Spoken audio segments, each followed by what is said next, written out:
I hope you are doing great. So this is the other side of the catfish farming business that so many farmers will not show you, especially for those that are about to go into the catfish farming business. This is the other side of the business that so many farmers will not show you. For those that watch the football game, you know there is a popular saying that in a football game you win some and you lose some.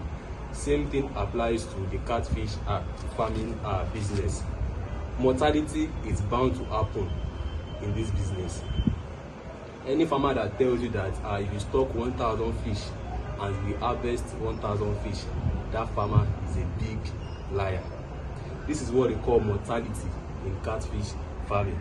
I see some farmers, after experiencing 1 or 2 or 3 fish dying in a pond of over 600 fish, they start panicking. They start applying all sorts of things inside the pond, which is very, very wrong. Very, very wrong. Major cause of mortality in catfish farming is stress.